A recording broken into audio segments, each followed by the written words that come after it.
Welcome back to another episode of the Odd or God Pod, where we talk about sobriety, spirituality, and everything in between. This week, we have a very special episode. Our guest is a leadership trainer.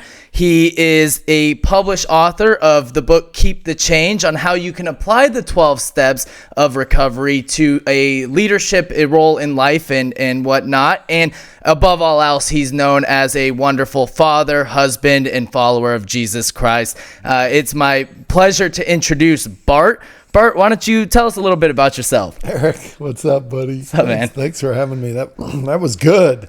That was such a good intro. I want to hear that again. Will you say that again, please? Yeah. This is good. Hey, so again, my name's Bart, and yes, I have had an opportunity to walk this. I love the name of the podcast, Odd or God Pod. The reality is I'm both. I'm very odd, and yet I'm very proud to be part of where God wants me to be. So I've got, between my wife and I, we're blended, meaning I was married before she had kids, I had kids. We came together a little over 8 years ago. And between the two of us, we have 10 kids and 12 grandkids. 12 will be in January.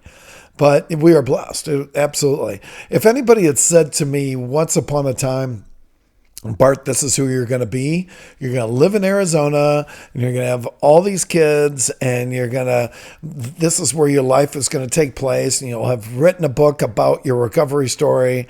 I would have said, absolutely no way. You know what I mean? This is not what I thought was going to happen. I thought I was going to be Tony Robbins. I think that. So this is not quite at all the way I thought it was going to be. But I love my journey. I love what's happening. I'm really in awe of how God's using me. Right, man. And it's funny, that not quite Tony Robbins, but I think in a way, I mean, you do have a platform and you are doing, what you love. And Bart also has his own podcast, Keep the Change, where he has, it's a weekly podcast where he has different guests on and stuff. So we'll have a link on the screen and also in the bio if you guys want to check that out. But we just jump right into it, man. And you kind of guide us and let us know where you want to start. But I'm curious to learn more about you. I'm curious to learn more about your story. I met Bart about, I would say, 4 to 5 months ago. And, we've been slowly kind of getting to know each other better. So this is a great opportunity, and I'm super excited to hear you out. Well, I think I have a very good intuitive concept of people, if that's a good choice of words together. But I've always felt that you're a cool dude, man. You got the smile on your face. You're a great leader, obviously. I knew you through Wade.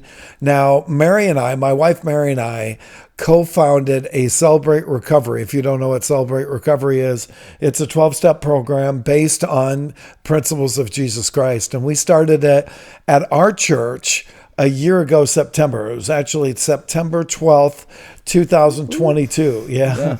And then September 11th, 2023 was our 1-year anniversary. But before we did that, before we actually started at the church, this is kind of a big deal. It's kind of a pain, frankly.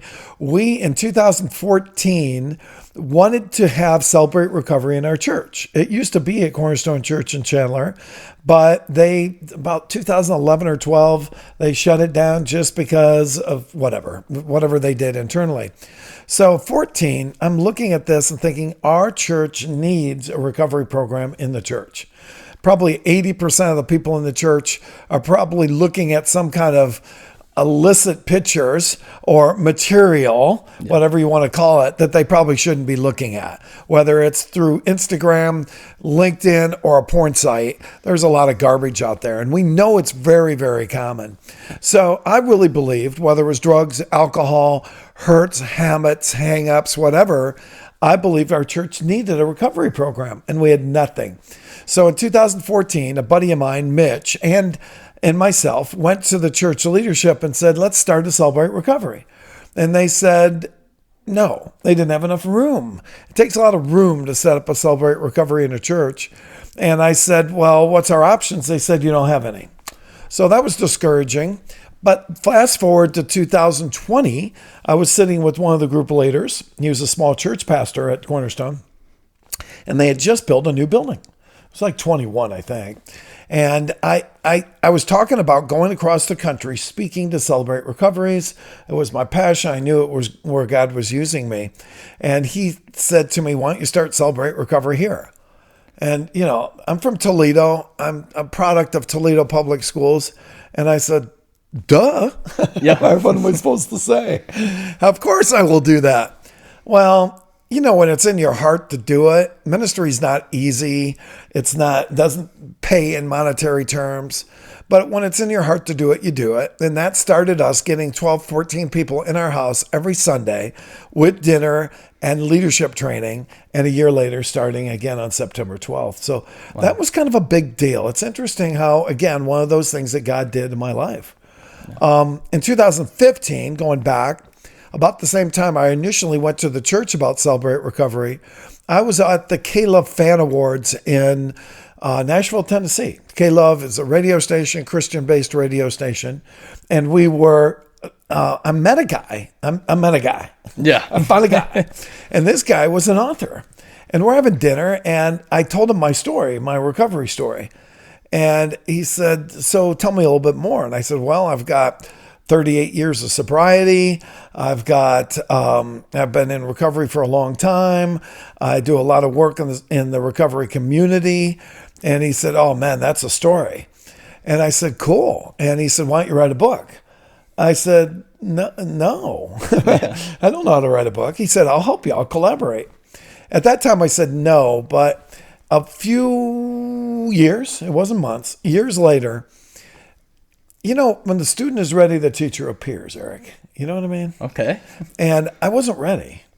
And the reason I wasn't ready is because I didn't have freedom from my addictions. I was clean and sober from drugs and alcohol, but I wasn't clean and sober from porn and massage parlors and illicit behavior based on that.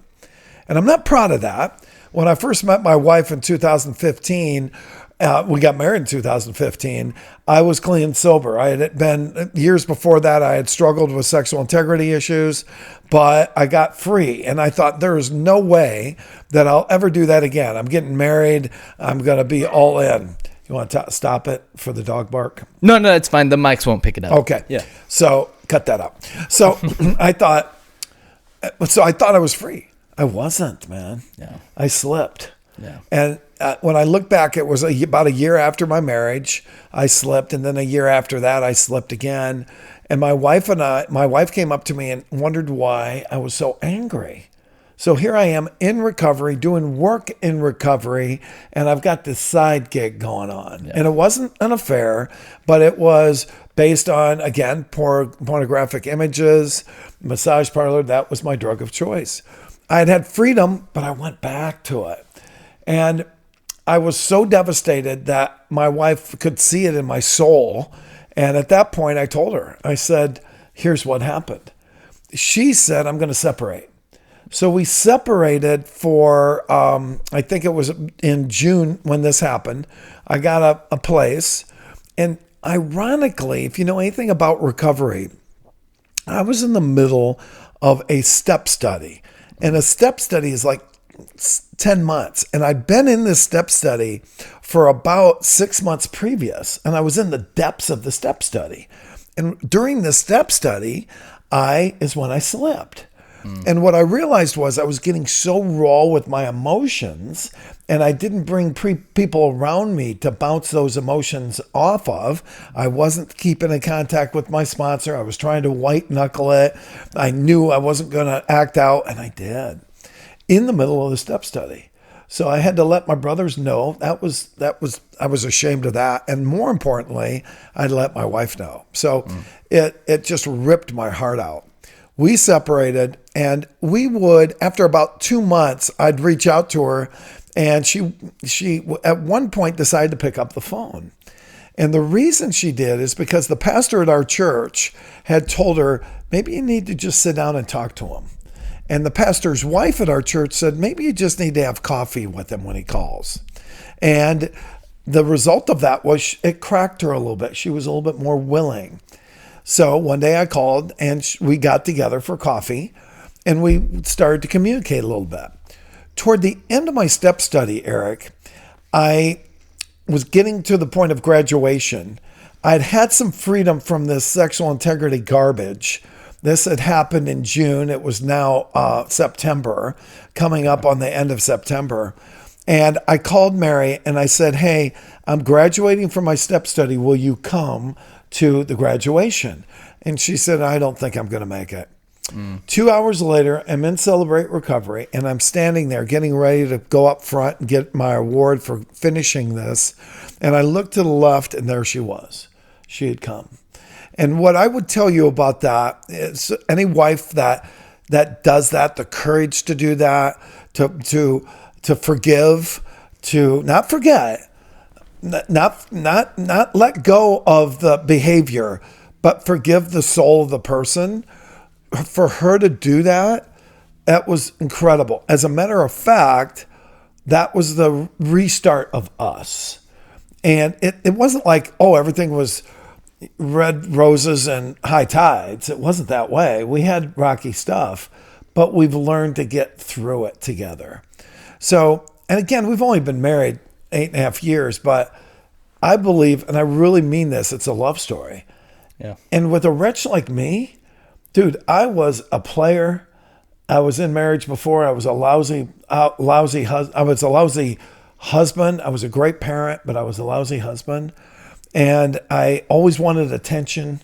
Mm-hmm. And for me to be in this place now, I'm not saying I'm perfect, but that be in a place where we have this incredible love story is way cool. We even got interviewed recently by CBT, which is the Christian Broadcasting Network. I think it's CBN.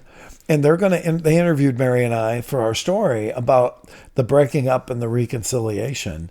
Wow. And how much, and really that's all Mary. It was her just loving me so much. And it was God. But one other thing happened when her and I decided to start to Celebrate Recovery. I had sober. I was free. I've had 6 years of freedom from sexual integrity issues and porn and massage parlors. But this was a year ago. And when I asked her to come aboard with me, it's actually 2 years ago, right? She said, yes, she would be my co-ministry leader. Now, Mary's normal. Mary got really good grades in school. She's got a nursing degree. She never did anything wrong. I mean, she didn't drink. I mean, she was a normie. But her previous husband was a doctor. She married a used car salesman. I mean, me? What? But she said, no, I want to come along beside you on your Celebrate Recovery. I want to be your co-ministry leader. And I'm coming because I want to support you. Dude. If you've got somebody who loves you, man, don't let it go, right? And there's so many times in the past I had people that might have loved me, but I didn't know how to love them back. And I think that's the message. I think the message is for us to learn to love ourselves so much that we can let people in when they love us. You know what I mean? Wow. So her and I became partners in this. She since started working on some issues she wanted to work on. And it's been a really cool journey, all but by the grace of God. Wow. And I'll kind of land this part on that. In 2013, when I sat in front of that author, I told him when we talked about the book, I started to write that book in 2019. And the result of that book is it's a 12-step story. Every chapter is a step of the recovery. Step 1, I admit. Step 2, came to believe. Step 3, made a decision, and all the way down the line. And they all are indeed steps of my recovery from the steps of Alcoholics Anonymous, but also steps of leadership and how powerful those steps of recovery that Bill and Bob put together years ago, decades ago with AA. And I put them into a leadership lesson that all of us can learn so much from if we reframe it to look at it as a personal development leadership lesson. The name of the book is called Keep the Change. Again, it's been out since 2023, June. And I'm really, proud is not a word I use, but I'm so grateful.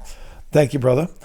I'm so grateful that God guided me in that direction. It's hard to tell the story. There's some parts in there that I think, I told too much.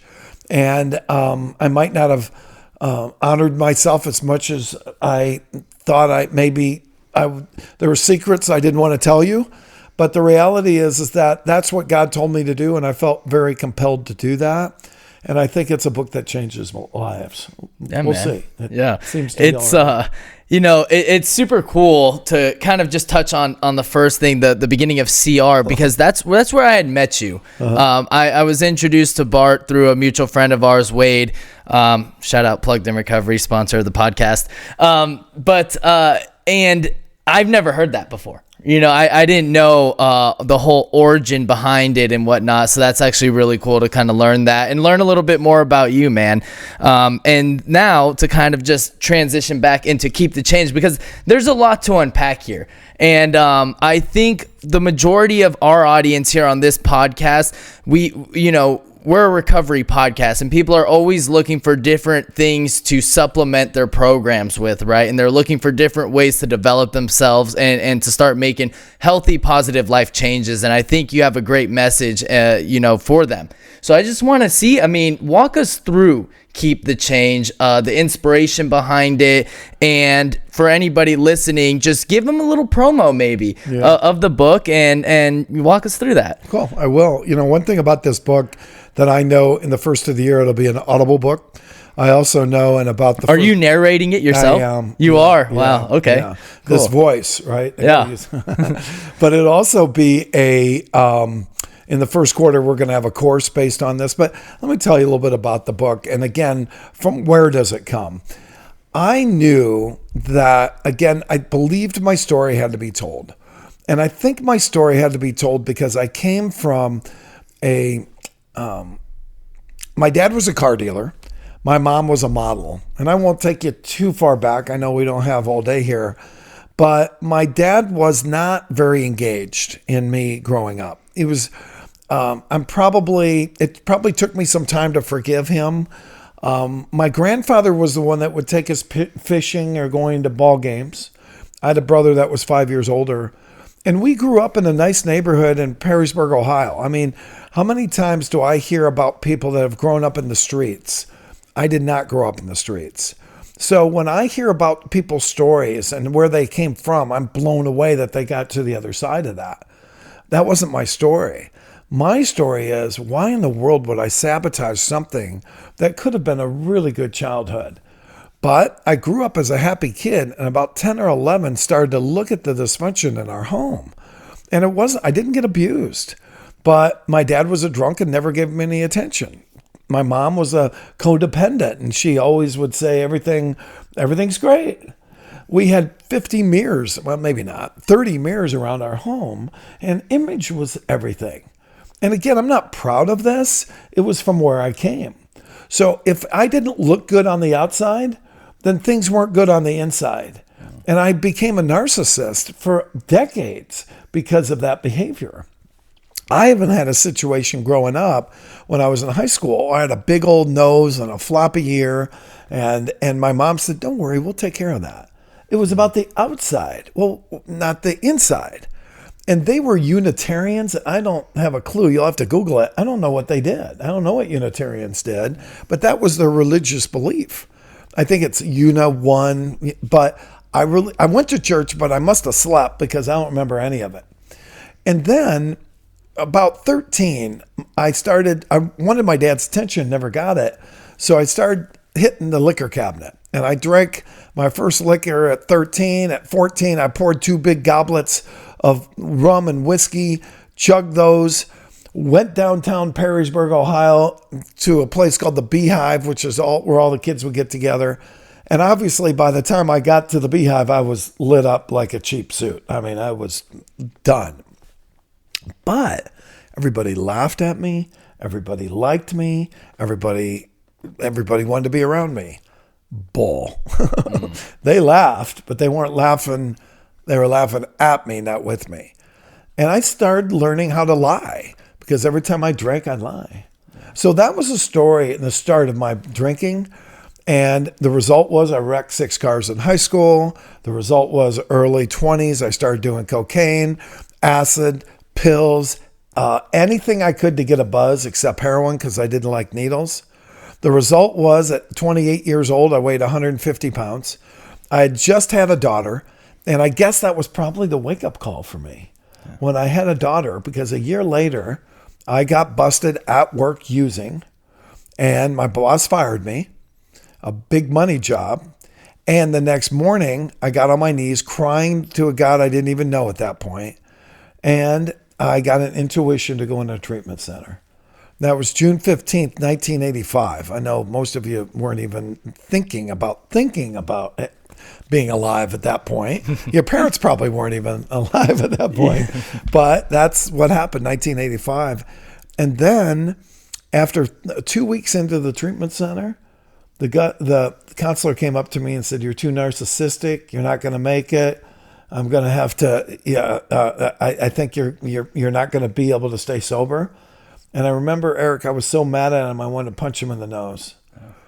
And I walked away, and then the next day, get this, I'm in the bathroom, and I felt something in one of my pockets of my shirt. I pulled it out, and it was a gram of cocaine. Yeah. And I had stuck it in there months earlier. And I opened it, and I looked at it, and then I flushed it down the toilet. 2 weeks later, I graduated from that treatment center. And the result was, today I have over 38 years of sobriety. Wow. From drugs and alcohol, one day at a time. Yeah. How'd I do it? Meetings, a lot of AA meetings, sponsor, got on my knees every morning and prayed to God. But I didn't know God. I flipped addictions, went into sexual integrity issues, and started deep diving into that. And that ended up being a problem, as I told you earlier, for decades.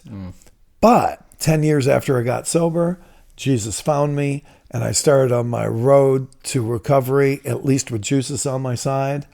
And I'm a slow study, but eventually I got it. Wow. So that's that. And what's that have to do with the book?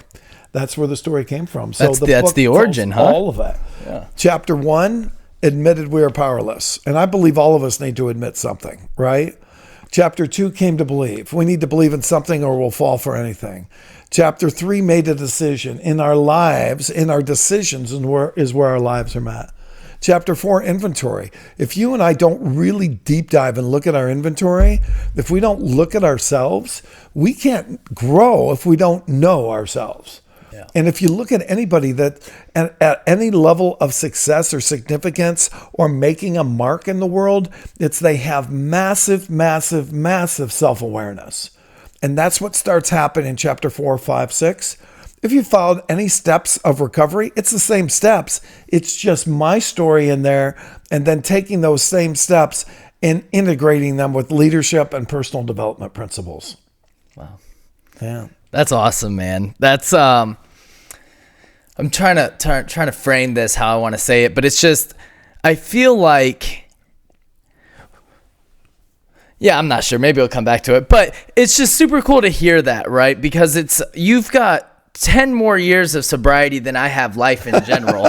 You know what I mean? And just from like drugs and alcohol. But what I love most about this story is that you found that recovery comes in so many different forms, and just, you know, abstinence from drugs and alcohol is only just a small part of like what we can truly become recovered from when we take a look, like you said, an honest inventory of our lives, become self-aware of all of these defects of character, all of these shortcomings, all of these fallacies that we have in our lives, and then, you know, learn how a relationship with Jesus Christ can help restore us from that, right, and bring us back from that. Yeah. And that's what I love most about your story, is that it really highlights that, because you don't hear about that a lot. A lot of the time you hear a lot about drugs and alcohol, which is a big part of recovery, but recovery is much more than that. It's a broader spectrum. When you have so much time away from drinking or using, and you still have these problems in your life, you understand that a little bit more. Yeah. And you understand that, you know, the hurts, habits, and hangups don't start and end with drugs and alcohol. Yeah. A lot of times that's just the entry point. Yeah. So I love that you touched on that. Now, I did want to ask you this, and this is something that I love getting everyone's perspective on, and it's a question that I just love it so much. In recovery, right? Or how about this? It's a two-part question. One, what do you define as a successful, happy life? And two, how has recovery helped you on that path? Great question. I will tell you, first of all, I'm going to backdoor the question. Those 12 steps have been my lifeblood. They really have. That living my life, that's why I decided to write a book like this, because it's been everything to me. How do you get this much time? You only do it by having certain principles and things that you do every day. But as I told you when we first started this, I didn't know Jesus. And that story started with me driving down the street in Santa Cruz, California, 10 years sober, a sex addict, married. At that point, I had some kids. I birthed 4 kids on my side of the tracks. Not me birthing them, but you get it. And so I had a small family at the time, and big family maybe. And there was a church there called Santa Cruz Bible. And when I saw it, I thought, oh, they got nice cars in the driveway. That was me. Image, had to look good. Pulled in, walked in, and heard them singing rock and roll, Christian rock and roll songs. I thought, what's this? And then I sat down and I heard the pastor, his name's Chip Ingram. Go ahead and Google him. Chip has a program called Living on the Edge. And that day, he also wrote a book on Romans 12. But that day, he was talking about Romans 12 too. Don't be conformed to the pattern of this world, but be transformed by the renewing of your mind. Then you will know God's will, his good, pleasing, and perfect will. And I'm sitting there and thinking, what? I'm living in the world. I'm living the way I want to live. I'm not living the way I'm supposed to live. And it changed everything. It really did. Now, I'd love to be able to tell you that I was a quick study. You already know it. I'm not. But Eric, I wouldn't give up, dude. I wouldn't give up. I wouldn't give up. I wouldn't give up pursuing Christ. And guess what? Christ didn't give up on me. No. I wouldn't give up going to church, even if I was cussing and looking at porn, even after I left. Yeah. I wouldn't give up. And because if you'd say, what's success? Success is walking hand in hand with the Lord and living the life that he wants us to live. Because if he wants that for us, he's not going to put us in Nigeria living in a grass hut, or he might. But in that place where he puts us, we have a sense of peace that we would never have no matter what. I have more peace now in my life than if I had a helicopter pad out back and 3 Porsches in the driveway. Well, maybe, but I think I do, right? Yeah. And I love my life the way it is, but I didn't see it this way. And because it's the relationship with him, I hang out with God every morning, at least for an hour. And in that morning, Eric, I'm trying to transform my thinking from the old Bart, believe it or not, even though it's been decades, to the new Bart, to the rethinking, to be kinder, to be gentler, to be softer, to be a 1 Corinthians 13, love is patient, love is kind brother. That's what I want to be. I also, because I'm walking in this, I have a sense of peace. I was in the pit. I was 150 pounds. I would have died at 30. I would have. I was on the path to that. And today, I've got this incredible life, incredible kids, incredible wife, I've got a career where, get this, not only do I get to sponsor people that are trying to get sober, but my job is helping leaders become better at home and in the workplace. It's the same thing, dude. Our small groups is what I do for a living. I do things called masterminds, where I get people together that are leaders and we talk about a topic, about developing themselves as leaders. And then I get them one-on-one, like a sponsor-sponsee program, where I get to work with them and get to know them and lead them along the path where they want to go. And it kind of blows me away. Wait a minute. My recovery program, what I do in recovery, is the exact same thing as I do in my business. So I'm absolutely living in obedience. If there's one word, and I hope I answered your question, but I can talk, man. But if there was one word, it's obedience. Yeah. I was obedient to the book. I was obedient to Celebrate Recovery. I was obedient to my wife. When we went through what we went through, I was going to fight till in the dirt to be a different person than I had been before. And I hate my addiction. Hate it. Hate it. I hated porn. I hated massage parlors. I hated anything that would go along with it. And because I hated it, I would do anything walking side by side with God to get to the other side. Wow. That was great. And yes, you did answer the question. So I love that. We like to take the scenic route sometimes, and I love listening to you talk, man. So that's awesome. And I love what you said, just to touch on, it's one step at a time, one day at a time. You're battling through, the addiction with porn and whatnot, but you keep coming back and you keep coming back. And it's like, we know this to be true. Anybody who's been sober from drugs or alcohol or anything in the recovery envelope, for a fact that for the first little bit, it's literally just, you got to just come back. Yeah. Like you feel there's nothing more deep than that. It's like your first year of sobriety is mostly you're just crawling towards that. Yeah. You're like, I just got to keep coming back. And eventually you'll see that transformation happen. And so that's a great message, man. Now I got a question that I thought of as well. What is your favorite step of the 12 steps? Which one is your favorite and why? Wow. Even though it's the one I don't like the most, it's probably step 4. Yeah. Because it really, I'm going to get emotional about it. I'm so believing that I need to get off this river in Egypt called denial, right? And going into step 4, I just finished a step study and I just started another one with a group of pastors because I wanted to open up maybe some I say wounds, but doors that I opened just a few months ago. I wanted to make sure those things didn't close without me getting through this with a group of pastors that I could be really safe around. Does that make sense? Yeah. So I love that because it just forces me to crack open Bart and get to know Bart so well, because the more I get to know me, the more I love me. Yeah. And I'm not ashamed of me anymore. There is one thing I think is a misnomer about all of this, though. And we always say it's one day at a time. Eric, I don't think it is, man. I think it's 1 second at a time. Yeah. I think it really is. The more I can bring Christ into everything I do, our time together, the time when I was in my office 10 minutes earlier, the time when I go get a biscuit out of the because there's no food in the house right now. When I go into a drawer, bringing Christ into everything, bringing the Holy Spirit into everything, that is who I want to be. It really is.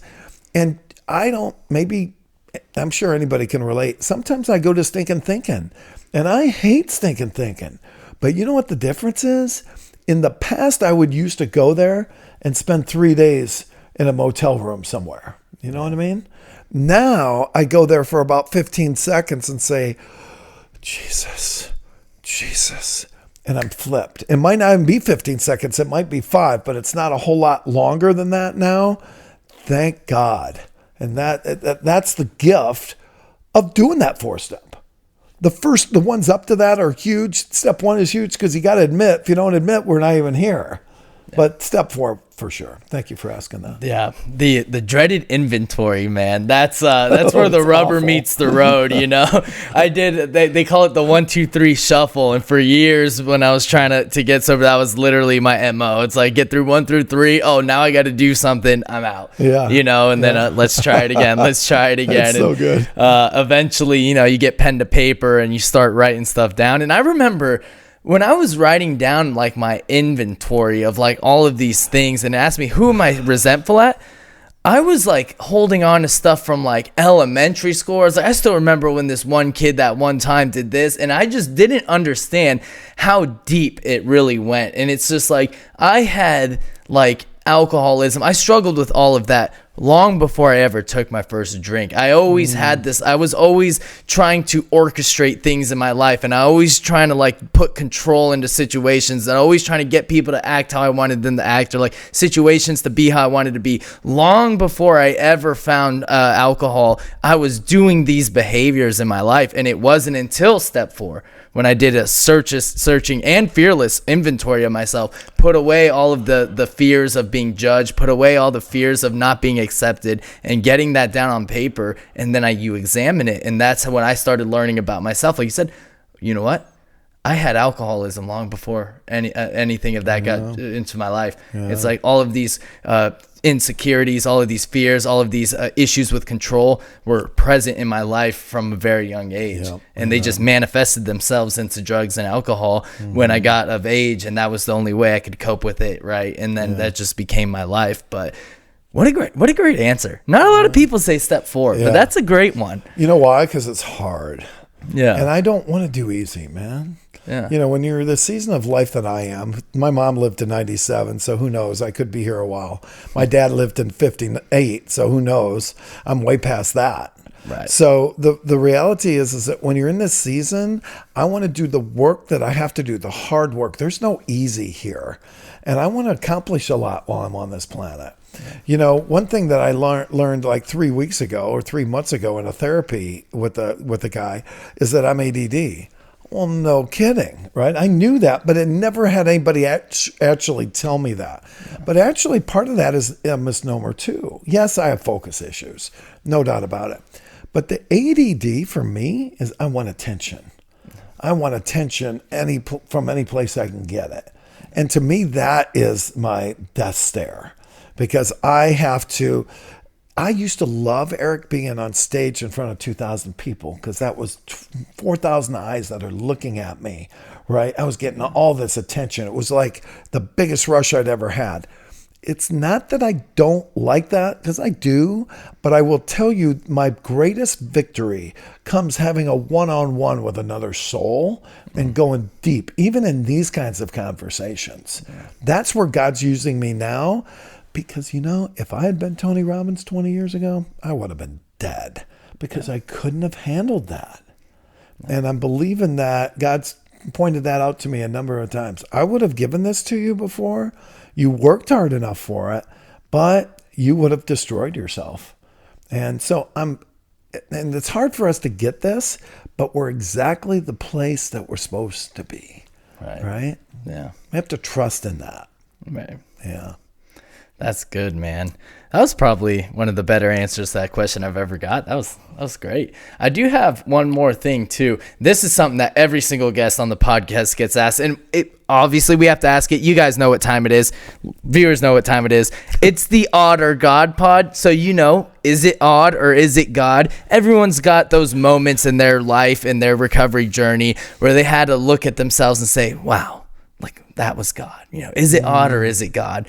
A God shot, if you will, as some people refer to them. I mean, do you have any that are notable, or what was the first one that came to your mind? Dude, they were so notable. I can't say it, but you know what I'm saying. 6 months before I went into treatment. Now, remember, I didn't know Jesus. I believed there was a God, but I didn't know who it was. I happened to run in, remember I said we had all those mirrors in our house? Yeah. I happened to run into a buddy of mine, Bobby Joe. And Bobby Joe looked great. Now, at this point, I'm weighing, again, 150 pounds, partying all day long. I was a nightmare. And I looked at him and said, dude, you look good. What happened? He said, I went to rehab. I said, what's rehab? He said, I went to 30 days to get clean and sober. And I said, wow. He said, yeah, I haven't drank or used in 2 years. I said, oh, wow, that's amazing. Now, I walked away from him thinking, I got to do something. But I didn't let him know that. It was like, hey, cool, man. Good for you. Take care, bro. If you ever want to party again, let me know. Right? That type of BS, right? Oh, yeah. And I got in the car and I started to cry. I thought, I need that. Next day, I called them. And I called the lady at the treatment center and I said, hey, I want to come see you. She said, come see me. I sat down in front of her. I said, I want to go to treatment. what's it about? She said, well, I just need 30 days, 7 days a week. I said, I can't do that. I'm a big guy. I'm kind of an important dude. She said, I don't know what to do. Go to an A meeting. Go to NA. Can't help you. I cried again. 6 months later, I walked into the dealership I worked at night. My boss caught me in the bathroom doing a line of cocaine. The next morning, he fired me. Next morning after that, I was on my knees, again, crying to that God that knew me, but I didn't know. And all of a sudden, I got a intuition to call that treatment center.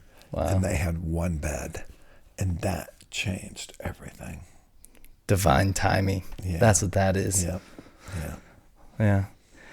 That's crazy. The seed always gets planted long before, yes. We find sobriety and we find recovery, but yeah.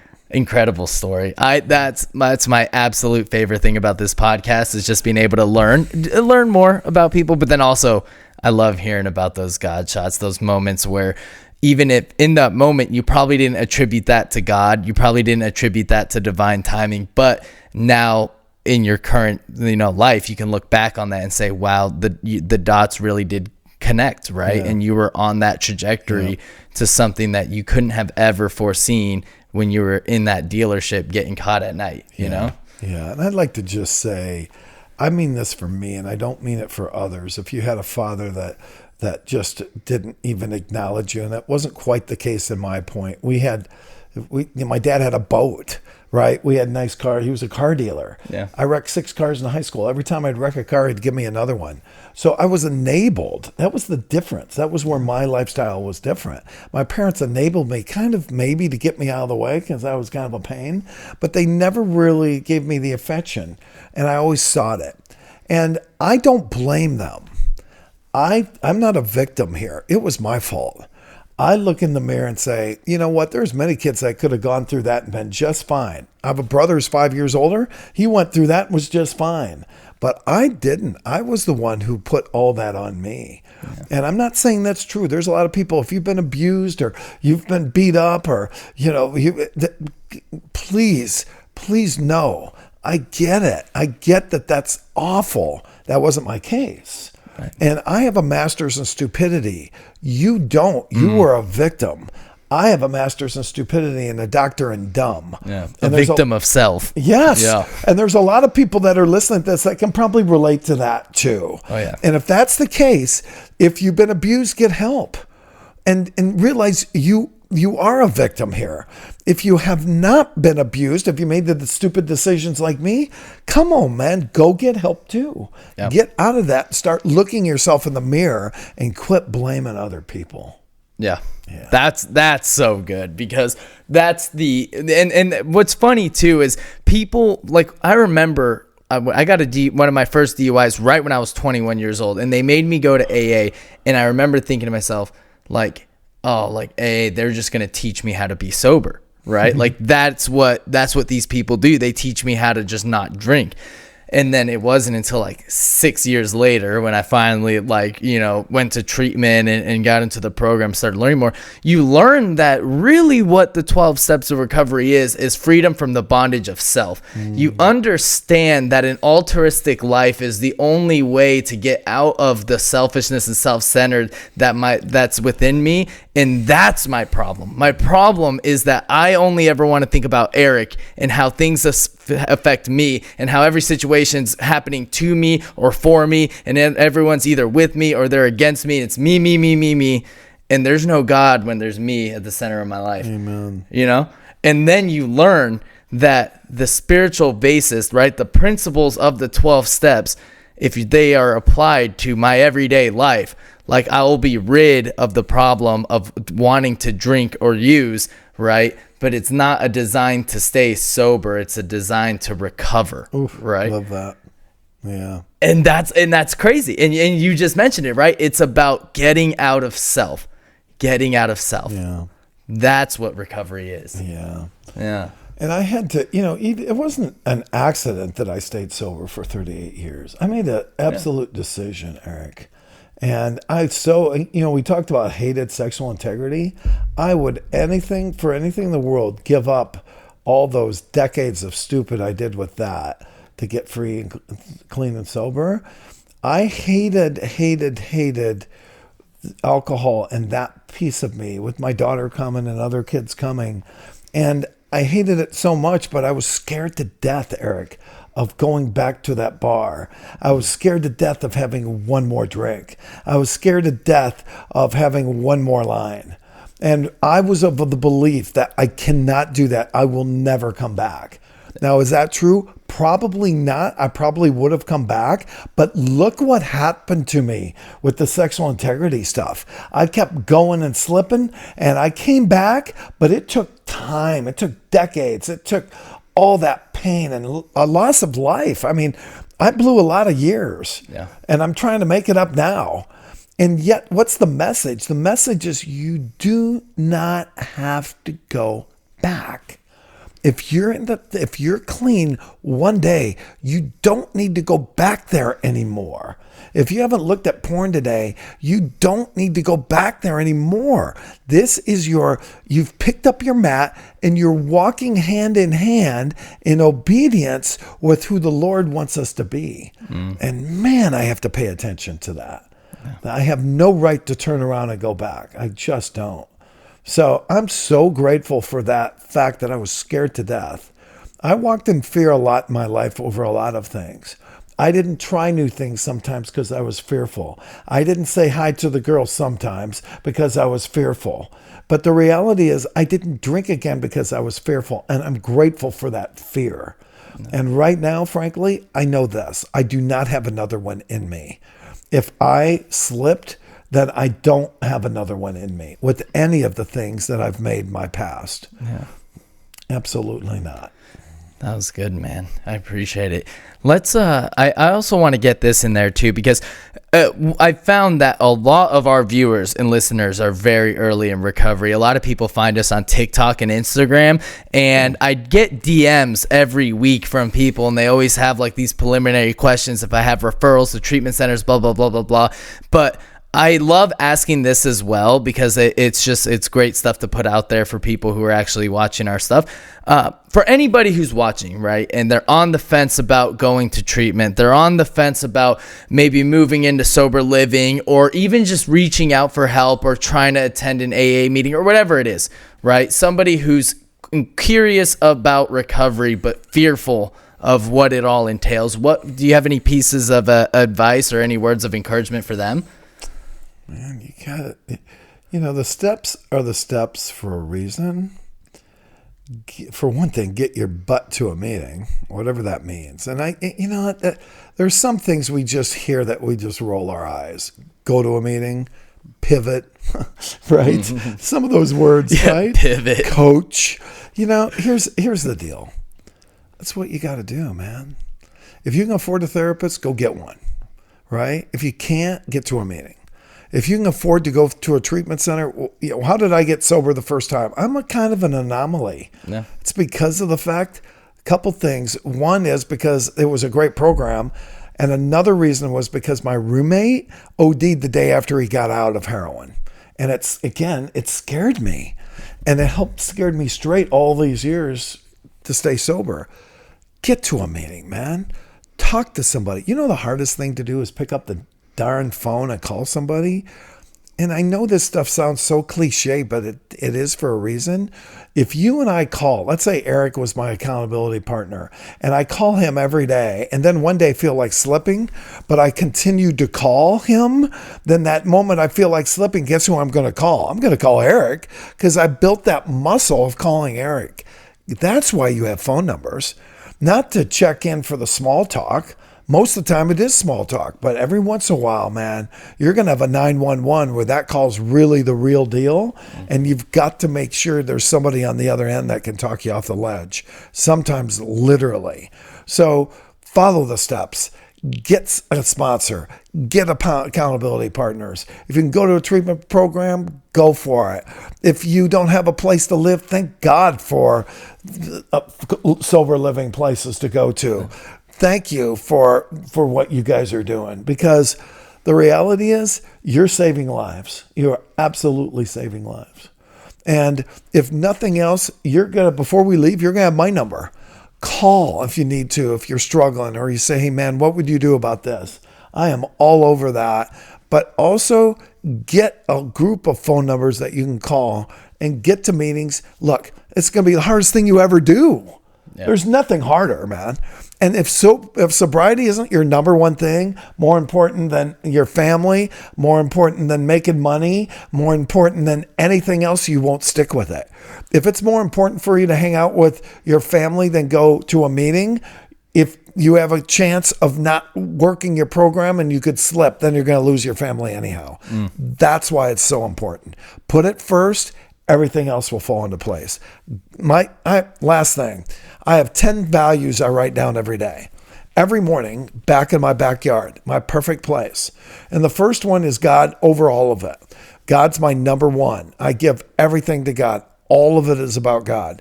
My next one is my recovery. If I don't have my recovery, I'm dead.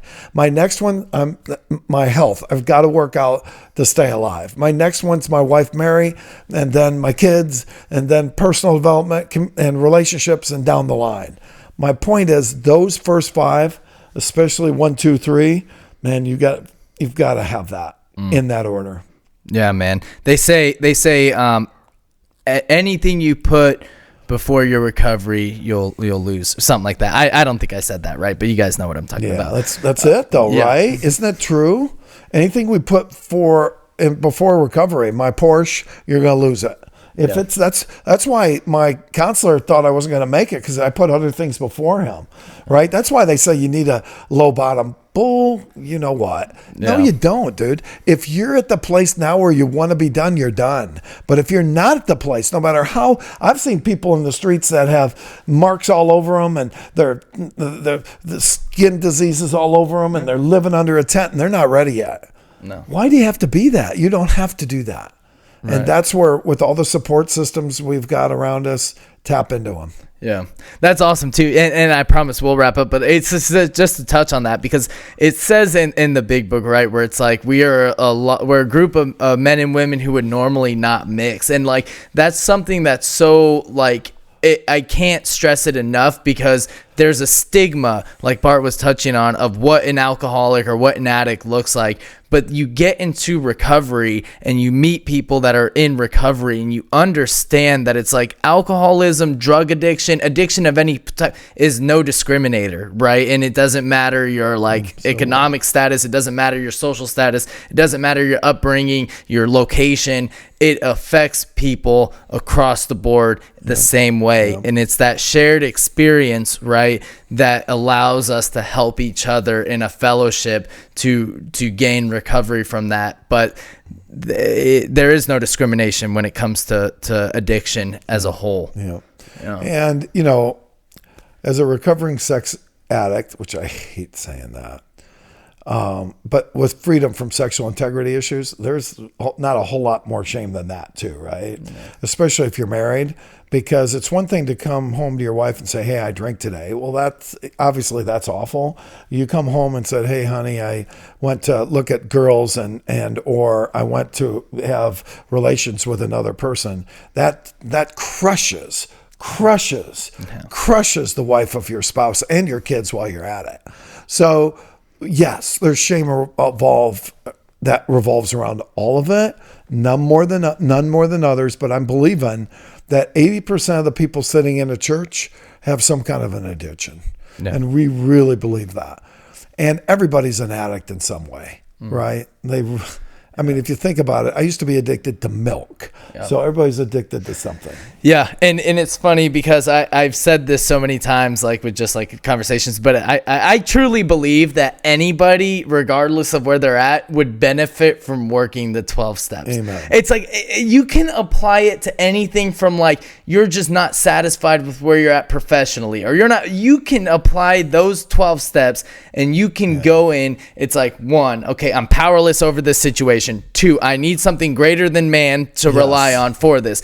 3, I'm going to give my life and my will over to that power that's greater than myself. And then 4, I'm going to take an inventory of everything in my life. What am I resentful at? What's holding me up? Then I'm going to share that with somebody else. I'm going to share that with God. And then I'm going to learn what defects of character that I have because of everything that I just shared. Then I'm going to ask God to remove those shortcomings from me. Then I'm going to make a list of everyone that I've harmed up to this point. Then I'm going to go out and make amends to those people so I don't have to live that way anymore. Then I'm going to continuously do that process every day as a little filter. And I'm going to look at where was I resentful? Who did I hurt today? Where did I fall short? And I'm going to address that promptly each day. And then I'm going to pray and I'm going to meditate and I'm going to build a relationship with God. And then as I do all of that, I'm going to have a spiritual experience, and then I can help somebody else through that. You can apply that to every situation in your life. Everything. Yeah. That's why I did the book.